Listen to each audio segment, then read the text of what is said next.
Do you want to use a reliable baseline single strategy that you can use against any player that will allow you to play patient, solid tennis and keep your opponents guessing? Well, I have a powerful lesson to show you today that will help you. Hi, this is Jeff Salzenstein, USTA high performance coach and former top 100 ATP player. And in this lesson, I'm going to show you a strategy called the 2-1 groundstroke pattern that will get you playing smart, more confident tennis from the baseline. Let's get you that video lesson right now.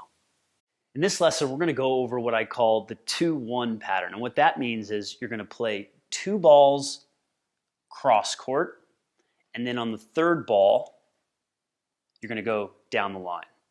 And this is an offshoot of the 1-to-1 pattern where we talked about playing 1 ball cross court and then 1 ball down the line. Now we're going 2 cross court, and this is just a more patient pattern. You're developing the point, you're taking a little bit more time to make sure that you're balanced and you're hitting the ball cross court enough before you change direction. Sometimes players change direction too early, whether it's the first ball after the serve or the return and they go down the line and they miss, or they try it after that first ball cross court and they make errors. So I like to add another shot to it.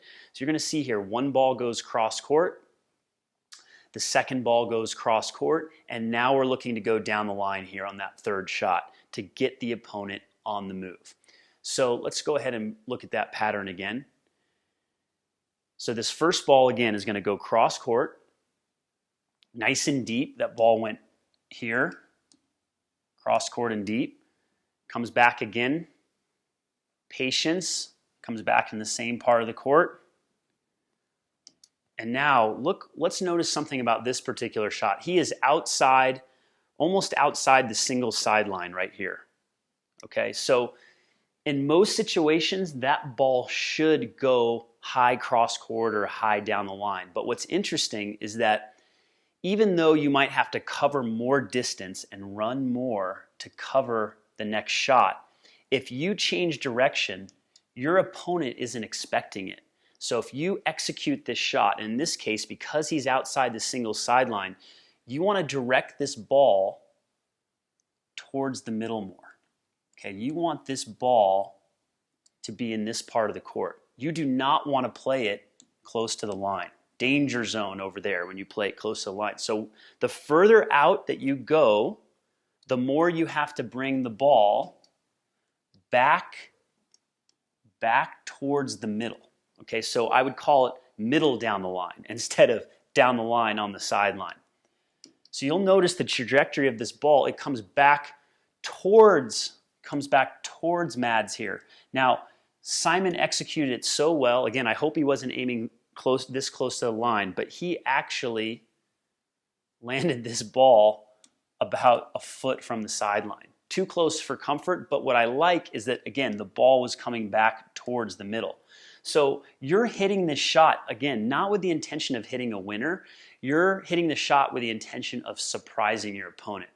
Now, Mads is on the other side here.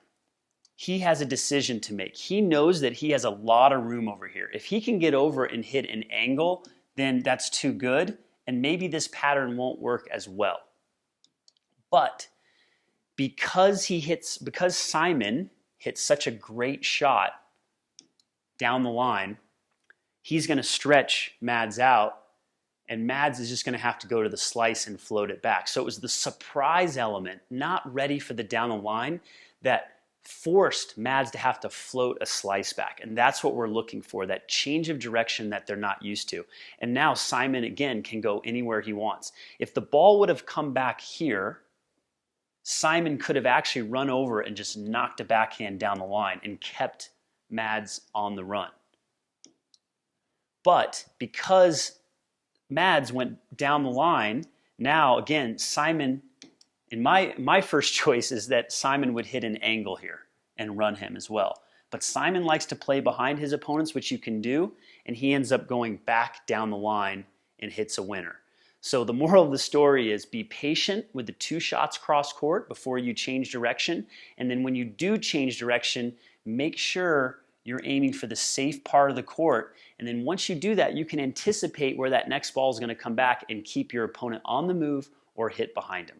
We're looking at the backhand side now, and the whole point of this pattern again, just like the forehand, is to play 2 balls cross court and then change direction down the line. This is a pattern that I would use with all high-level pros and college players, but even rec players, is just to be aware that you want to look to change direction after 2 balls.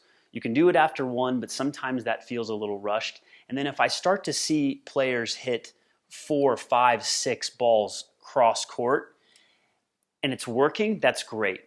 But a lot of times people get crossed up because they just stay in this pattern too long, and then their opponent is the one that beats them down the line, and then they're scrambling on the next ball. So we want to be proactive with our tennis and do it in a safe way with good margins. So this first backhand is going to go cross court, pretty deep. This next one actually was hit with great angle. So now the court is open. You see the easy opening to go down the line there. So this is an example of where that first ball goes cross. Now this second ball, great angle hit here. Now this is an obvious one. Anytime you can get the ball to go off the single sideline before it crosses the baseline, anytime you can get that to happen, that should be a cue for you to hit the next ball down the line, because you've got your opponent over in this area of the court. So you'll see him move over, and look where he is. He is in the alley, stretched out, reaching for that ball. That is an obvious down the line shot on the next ball. And what's cool, again, as we've talked about before, is that you just want to make sure you hit a very aggressive shot to this part of the court. You're not even playing with that single sideline. You don't want the ball to miss wide here, because you're in position, you've got your opponent on the move. But again, notice what happens with Simon here. He's got this down the line opening, and he's going to catch it a little late. I know he wasn't aiming for the line, but that ball lands smack on the line. And so then when people are watching the pros play and they see that happening, they think, oh my gosh, the pros are so great, they aim for the line. I can tell you right now, from all my experience of playing on the tour and working with great coaches, the pros are aiming here.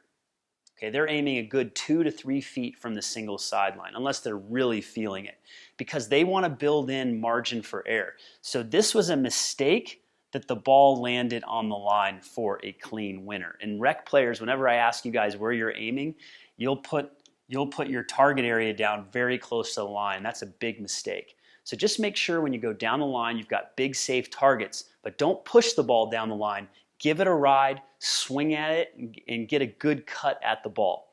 So to recap, play twice cross court, 2 balls cross court. If you open up the angle and you see that angle open, that's your cue to go down the line with safe margins, but swing aggressively, and you're going to win a lot of points when you change direction this way.